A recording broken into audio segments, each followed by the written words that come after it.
Shalom Chavrim, I'm Stephen Ben-Nun. You're watching Israeli News Live. It is March the 11th, 2018. And we're going to be looking a little bit at Afrin today, and hopefully this week I can do an in-depth look at Afrin, what's going on. It is more than a crime against humanity. When we look at East Ghouta and we consider the things that are going on there and how that the U.S. State Department is putting so much attention on East Ghouta, and we see the evidence that the jihadists that are backed by the United States and other NATO allies there in East Ghouta are actually keeping prisoner those civilians that would like to flee and go to safe areas while Syria and Russia deal with the jihadists that are there. But the jihadists will not let them leave. Only in rare instances are we seeing anyone able to leave. In fact, today, very few are leaving East Ghouta. But while the world focuses on Syria and Russia, who are trying to take back the land from NATO-backed, Saudi-backed, Qatar-backed, Turkish-backed jihadists, it has become a nightmare in northern Syria in the town of Afrin. The Kurdish people who are there, not only the Kurds, the Yazdis, the Christians that are all living there in peace, millions of people in this one region there, and the world has gone totally silent about the evils that President Erdogan of Turkey is doing against these civilians there. And not just Erdogan. And he may say here, Turkey, this is on RT News here, I'll kind of show you their emblem there, Turkey not a NATO country, question, Erdogan slams allies' refusal to support his offensive in Syria's Afrin.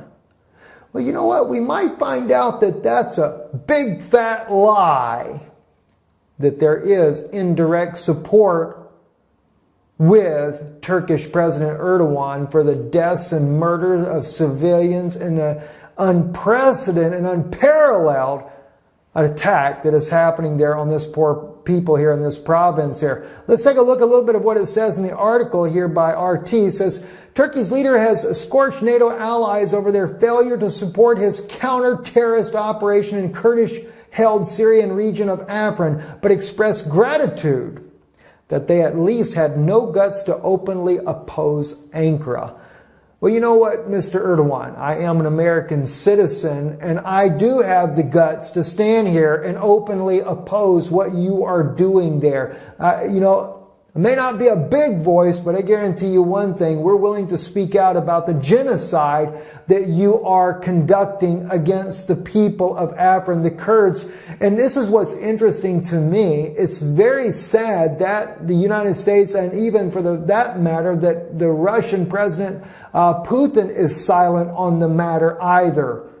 And in fact, someone should come to these people's aid. After all, they were probably the best fighters against ISIS. But I can see why the U.S. deep state will never come to the aid of the Kurds, because that kind of undermined the entire plan that they had with ISIS in the first place, and that was to overthrow Bashar al-Assad. But, as I said, not so fast. What does he say? Hey, NATO, where are you? We're fighting in so much. NATO, Turkey is not a NATO country. Where are you? This is what Erdogan was saying.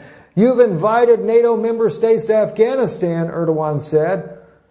But he acted like no one is there supporting his cause against the Kurds in Afrin. Not only the Kurds, but remember the Christians and the Yazdis. And the entire NATO alliance is silent.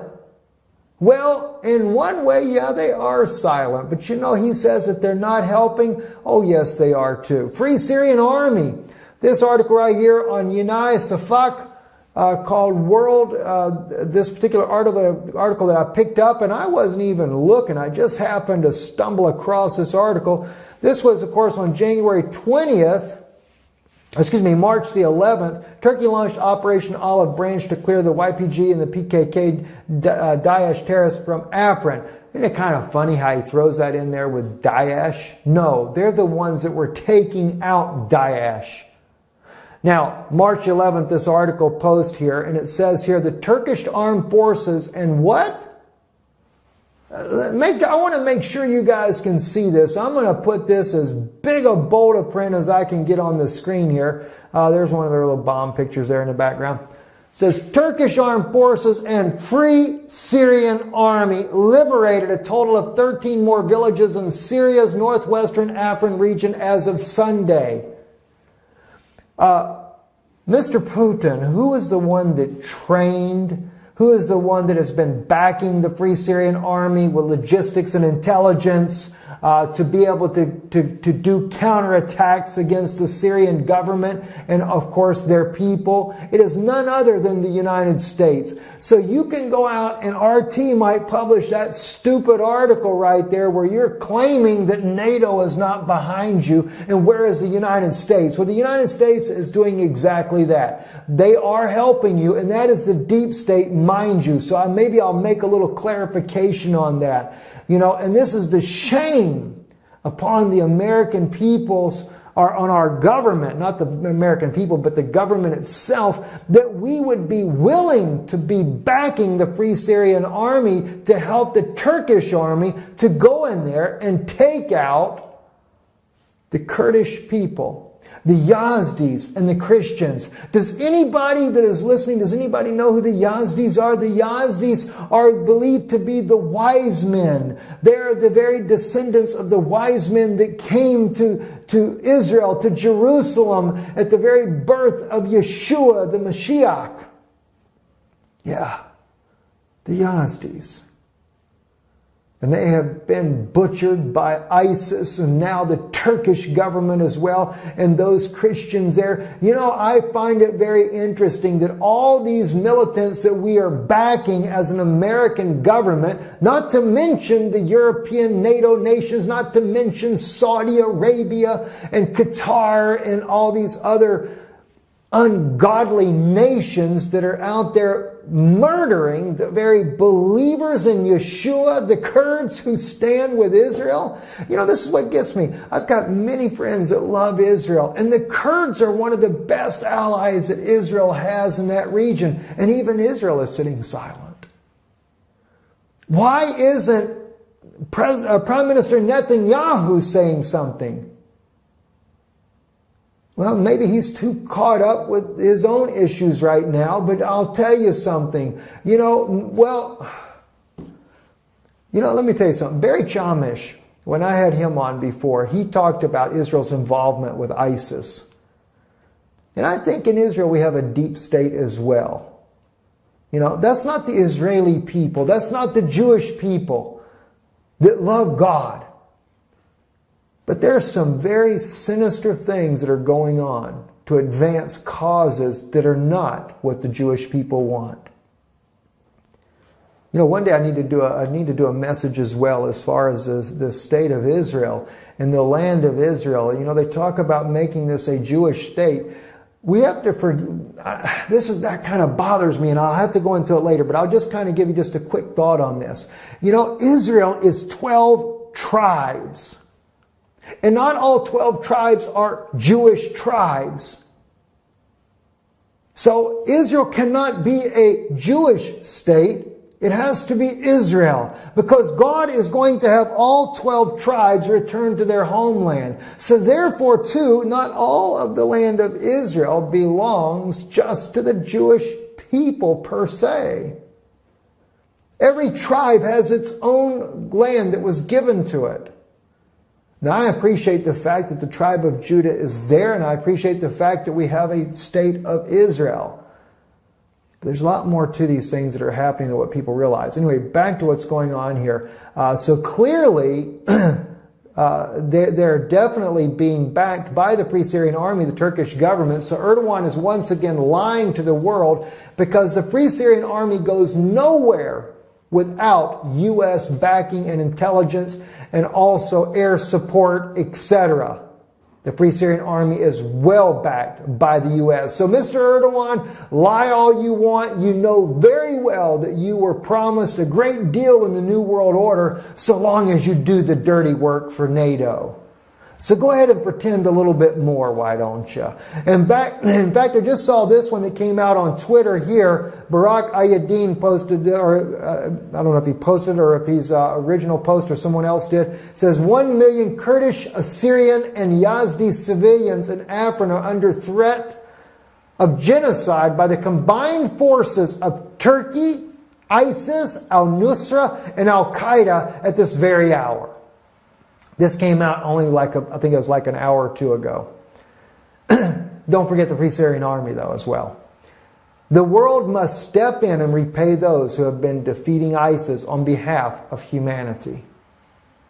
Well, Mr. Ayadin, I really appreciate that you put this out there as well, but I will have to tell you, they're not going to step in because the Kurds did something that really angered NATO and some of their allies, and some that are not members of NATO that were using ISIS militants to overthrow the Syrian government, as was leaked in John Kerry's famous audio recording where he was meeting with some of the so-called Free Syrian Army people there and said that ISIS was doing a very good job. We sat back and we were waiting for them to collapse the Assad government. But of course the Kurds came in, and Russia, he actually just says Russia came in and it changed everything. Yeah, so did the Kurds. All right, moving on to another one here as well. This was very interesting. Apparently, Turkey-backed jihadists have abducted 2 civilians in Afrin, dressed them up in uniforms for the camera to say they have captured PKK members. I'm going to play the video. This is a very interesting video right here, friends. Let me kind of get rid of the volume there. We'll blow it up.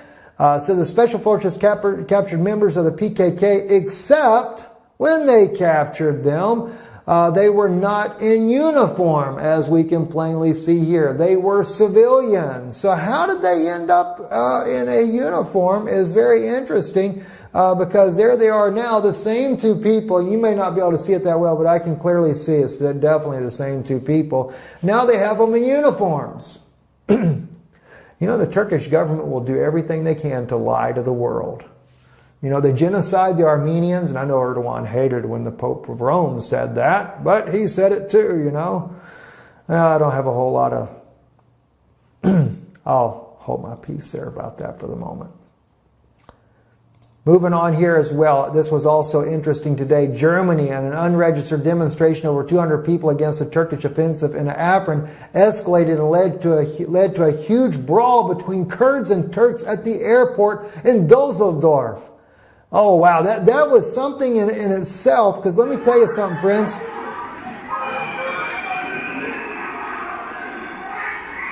If you ever notice anywhere in the world you go where the Turkish, and I know not all Turkish people are like this, but it seems like anytime someone protests or says something against the Turkish government, there is always violence that follows. When Erdogan visited America, his thugs attacked journalists. They attacked Kurdish protesters when he visited America. It's always unbelievable the violence that follows those that are in support of President Erdogan. Now again, I appreciate there are Turkish people though that are not like that and very much for humanity, such as Eren Erdem. But oddly enough, Eren Erdem though is actually a Kurdish man as well, but a Turkish citizen. Closing up here in just a second here, this was another one. A doctor in Afrin sends, let me back this up just for a moment. He sends a message to the worldwide international community about the great danger about 1 million civilians face in Afrin. Let me play this for you. I'm going to lower the volume. I'll read to you what the doctor is actually saying. Starts off with the people of Afrin have all gathered in Afrin city center because they're trying to get away from the Turkish bombardment. There is no place to stay and there is nothing to eat, he says. On top of that, there is no telecommunication network because why? They took both of them out that were there. He said the 2 GSM networks operating in Afrin have both been destroyed because they don't want the world to see what they're doing. They don't want the world to see what the Turkish people, the Turkish military, the Free Syrian Army, the Al-Qaeda and Al-Nusra and ISIS militants are doing to the civilians of this town. They're going to rape, pillage, murder children, women and all.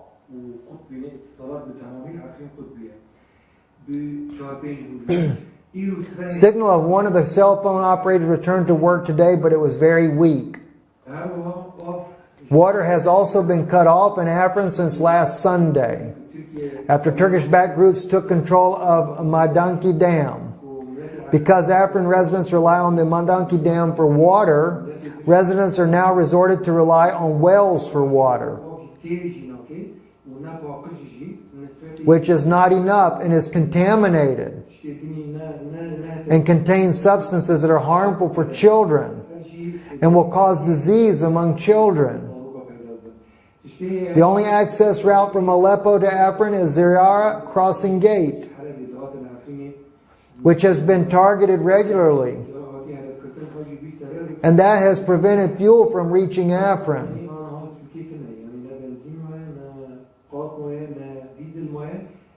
A fuel shortage has in turn caused electricity shortage and caused problems for bakeries and without supplies soon for hospitals as well. If fuels run out while the supply line is cut off, the people face grave danger. The people face, as Erdogan has threatened to besiege Afrin little by little, is taking shape. This is a medical doctor, friends. See him at the surgery rooms there. That means in a few days the supply will be cut off. We are talking about 1 million civilians living in Afrin. Many were displaced to begin with, and now they are displaced once more. They flocked from villages to the city, and supplies here are extremely insufficient. The people in Afrin need food, drink, and medicine. And all those are slowly running out. And all that will open the way mass murder in Afrin. Those extremist groups are closing in on Afrin, and some places are only 2 to 3 kilometers away. You want to put a spotlight on something, State Department of the United States? Why don't you put a spotlight on Afrin? You know, instead of trying to glorify your white helmets who also have been known to work with Al-Qaeda and Al-Nusra, terrorist groups that have beheaded children before, not to mention the other crimes against humanity they have done, why don't you put a spotlight on Afrin? Why don't you go with this doctor and put a spotlight there? Or is it more important to fulfill those things that General Wesley Clark, the true patriot of America, revealed to the citizens of the United States back during the time of the Iraq War, that the United States and their allies were going to take down 7 nations in 5 years. Yeah, the time frame is way off, I realize that, but Iraq was first, Syria, and of course you're busy with Syria now for the last 6, 7 years, 7 years I guess now. Lebanon, it's interesting some of these places. Libya, Egypt of course fell as well. I don't know if that was part of the plan, but you took that one down too. Sudan, we'll have to go to Sudan next. There's a lot of things happening in Sudan already. Here a true American patriot, General Wesley Clark, tells the entire American people that they were going to destroy Syria as well as Iraq, Iran, and Lebanon. And then people are so forgetful and blinded that instead you're willing to take the mainstream media propaganda. Or because you have a few people out there that are supposed to be alternative media, that as well as siding with the propaganda to destroy Syria. And what really upsets me is when Israelis that are alternative media are siding with the genocide of a nation. You know, Erdogan was not killing his people before this war started. And of course, I know there was a lot of false propaganda that there were peaceful protests and Erdogan began to kill all the people. No, they were not peaceful. They had already shipped weapons in to them and it had become a violent protest. They just let you see in the propaganda what you wanted to see. But again, The American public has forgotten General Wesley Clark. You forgot what he said. The true patriot. We're forgetting. We have even senators that know that the lies that are being told to us. Because why? They're not very famous. They're not very popular. But instead, we've been cowing down and believing all the propaganda. And as I said, Israelis with alternative media that would support the war against the country that is the mothers of Israel. Are you serious? Is this really? I mean, Christian ministers that would support the war against Syria. Have you forgotten that the roots of your beliefs is founded upon those laws given by Moses? And of course, Moses is also, his foremothers are part of the Syrian people. You know, one of the few secular nations in the Middle East was Syria, where there was a tolerance and an acceptance of Christians, Muslims, and Jews. Until we turned it upside down. Why is still beyond me. Other than I kind of have an idea of a Babylonian kingdom that needs to be revived. You know, the Babylonians used to have from the Euphrates all the way down to the Nile River too. Don't forget that. New World Order needs Jerusalem though, doesn't it?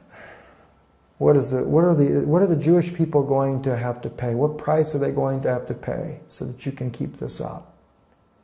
Very sad. I'm Stephen Benoon. You're watching Israeli News Live.